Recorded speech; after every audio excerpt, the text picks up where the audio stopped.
सोचो तुम्हारी जिंदगी के अगले 365 दिन तुम्हें कहां ले जा सकते हैं। एक और साल जो पुरानी आदतों, एक्सक्यूजेस और स्क्रोलिंग में वेस्ट हो जाएगा। ये एक ऐसा साल जो तुम्हारी पूरी आइडेंटिटी बदल सकता है। दोस्तों, सच ये है कि 365 दिन में मिरेकल्स होते हैं, लेकिन सिर्फ उनके लिए जो डिसीजंस लेते हैं। बस तुम्हें ये कहना है कि मैं अपनी लाइफ का कंट्रोल वापस लूंगा। आज का चैलेंज एक मोटिवेशनल कोट नहीं बल्कि एक सिस्टम है। अगर तुमने इसे ऑनेस्टली फॉलो किया तो तुम अपने एक पुराने वर्जन को पीछे छोड़ सकते हो और एक नई लाइफ क्रिएट कर सकते हो। So let's get started. Phase number 1, the first 90 days. दोस्तों, सबसे पहले तुम्हें अपने अंदर के उस आदमी को तोड़ना है जो तुम्हें रोकता है। ये वो आदमी है जो कहता है कि कल से करूंगा, जो रात भर फोन स्क्रॉल करता है, जो अनहेल्दी खाता है और अपने गोल्स को भी इग्नोर करता है। इन पहले 90 डेज में तुम्हें अपनी डिस्ट्रैक्शंस को कट करना है। जो आदतें तुम्हें स्लो कर रही हैं, junk food, late nights, negativity, उन्हें क्लीन करना है तुम्हें। सबसे इंपॉर्टेंट, अपने दिमाग को रीसेट करना है। ये पीरियड टफ होगा, तुम्हारा ब्रेन रेजिस्ट भी करेगा और तुम एक्सक्यूजेस भी बनाते रहोगे, लेकिन यही तुम्हारी पहली कसौटी है। अगर तुम इनको पार कर गए तो तुमने अपना फाउंडेशन रेडी कर लिया।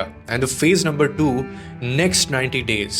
उससे नेक्स्ट 90 डेज न्यू हैबिट्स को बिल्ड करना। अब जब तुम्हारा फाउंडेशन क्लीन हो गया है तो तुम्हें नए पिलर्स खड़े करने हैं। दोस्तों, ये वो हैबिट्स हैं जो तुम्हारी आइडेंटिटी बनाएंगे। रोजाना एक फिक्स वेकअप टाइम के ऊपर उठना, रोजाना कम से कम 30 से 40 मिनट फिजिकल एक्टिविटी करना, रोजाना कुछ नया सीखना, एक स्किल, एक सब्जेक्ट या फिर उसकी प्रैक्टिस। पहले तुम्हें लगेगा कि ये मुश्किल है, लेकिन आदत एक बार अगर लग गई तो तुम्हारा ऑटो पायलट बन जाएगा और 180 दिन के अंदर तुम्हें अपने अंदर एक नई एनर्जी फील होगी जो तुमने कभी इमेजिन भी नहीं की होगी। And the phase number 3, next 90 days, skill और आइडेंटिटी बनाना। अब तुमने अपनी एक नई पहचान क्रिएट करनी है। सिर्फ सर्वाइव करना काफी नहीं होता दोस्तों, तुम्हें अपनी लाइफ में एक ऐसी चीज क्रिएट करनी होगी जिसमें तुम खुद को वैल्यूएबल महसूस करो। अगले 90 डेज एक स्किल के ऊपर फोकस करो, चाहे वो कम्युनिकेशन हो, डिजिटल मार्केटिंग हो या फिर राइटिंग। रोज 1 घंटा उस स्किल को दो और इस 270 दिन के स्टेज तक तुम अपने अंदर एक नई आइडेंटिटी बन चुके होगे। तुम्हारे पास एक ऐसा स्किल होगा जो तुम्हें क्राउड से अलग करेगा और ये तुम्हारी सेल्फ रिस्पेक्ट को नेक्स्ट लेवल पर ले जाएगा। And then there comes a phase number 4,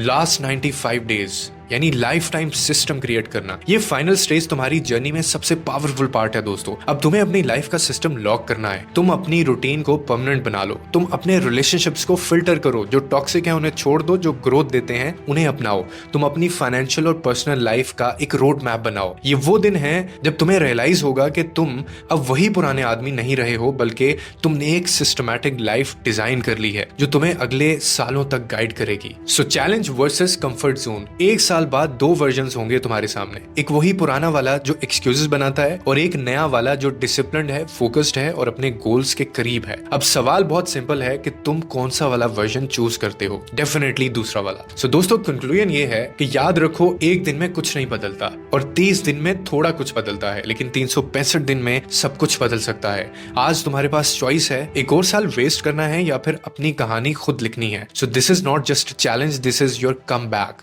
365 days and 1 decisions और एक नई लाइफ।